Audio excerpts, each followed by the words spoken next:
Today we're going to be replacing one of the brake lines on the Jeep. I went ahead and ordered a pre-bent brake line kit from Summit Racing.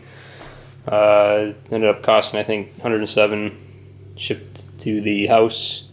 Found it a little cheaper. Other places, I think eBay, I found it a little cheaper, but I ended up buying from Summit because there's been some iffy reviews on it saying, some people say it doesn't fit right, and others say it fits fine.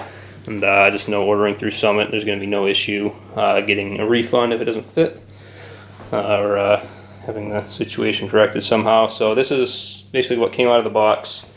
I have one long line here, and I got all the rest of the lines in this package.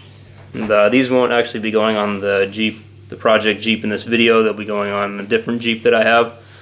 If it was only this line that needed to be replaced, then that would have made a lot more sense to just buy some brake line and bend it yourself. But kind of hopefully will save a lot of hassle having it all pre-bent like this.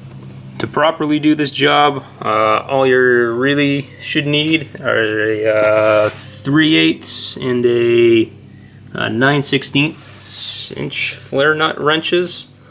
But I don't actually have those, and if I wasn't in a hurry, I'd probably use this as a good excuse to go buy some.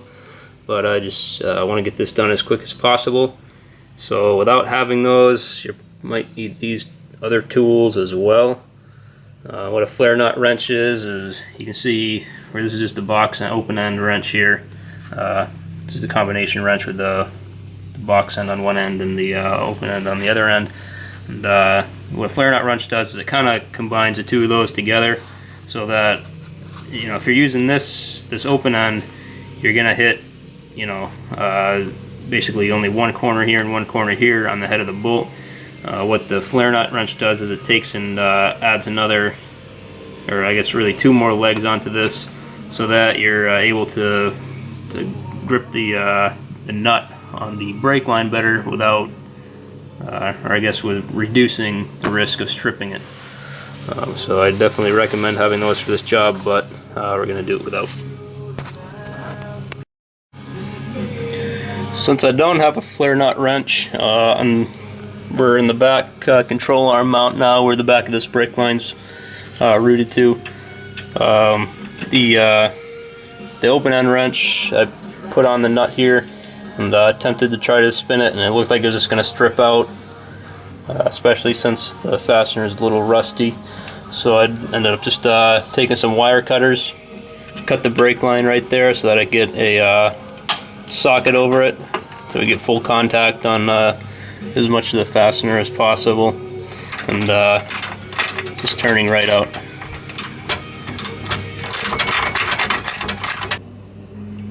Alright, this end is all set. Now we'll move on to the master cylinder side. So if you follow that line all the way up to the master cylinder here, you'll find that it comes into the proportioning valve before any lines go into the master cylinder. This particular line on this particular model, you might want to just double check this on yours. Obviously follow the line up to where it goes, but it turns out to be this fitting right here. That is a 9/16 inch hex head. So we're just going to throw a 9/16 wrench on there. And again, without having the proper tool, we kind of improvise and do what we can to not strip it. So I'm just going to take a plastic headed mallet and give it some real light taps to try to make it let go without stripping.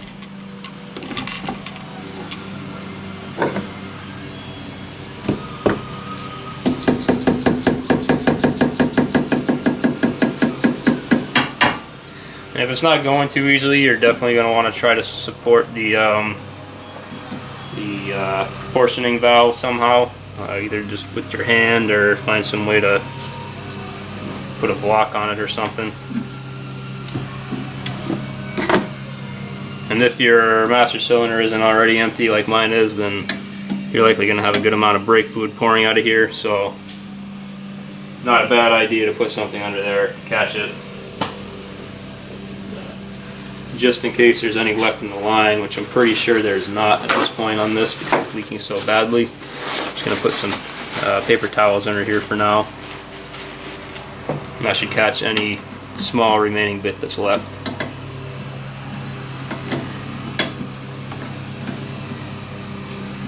Well, we've got both ends of the line disconnected, and nothing actually ended up coming out of there, which is what I expected.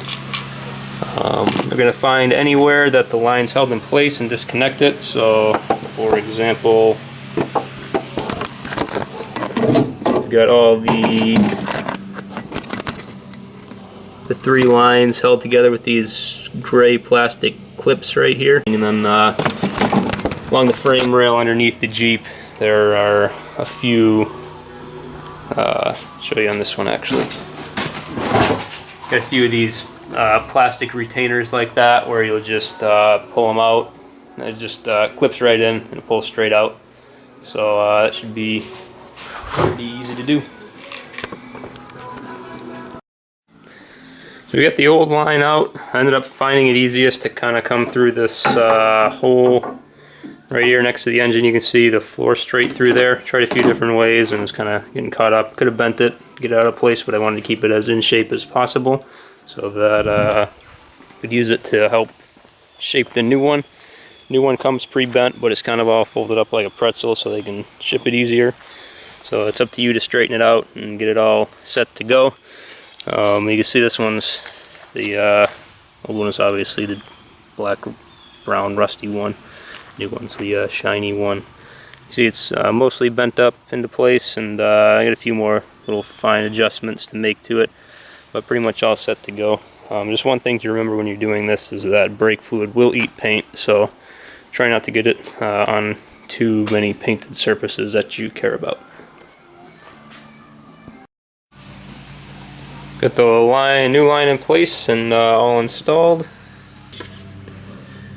Here we go, all good and in place. A little bit bent there, but that's alright. Should work. I'd say it's probably, I don't know, maybe 20 minutes to do this. Pretty easy job, as long as you're comfortable working on brakes.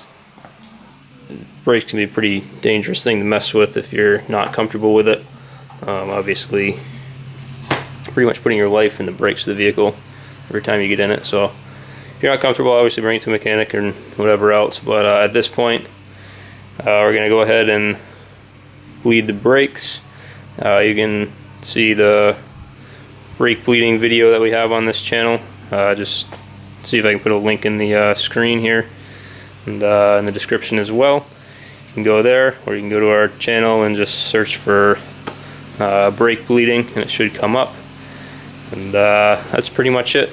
It'd probably be about an hour if you were to just bend the lines from scratch and whatever else, but having the pre-bent lines definitely saves a lot of headache, and it'd be especially nice if you're going to do them all, which I might end up doing anyway. Kind of hard to see here, but previous owner already spliced in some new brake lines that I'll definitely have to double check before I start driving this too much.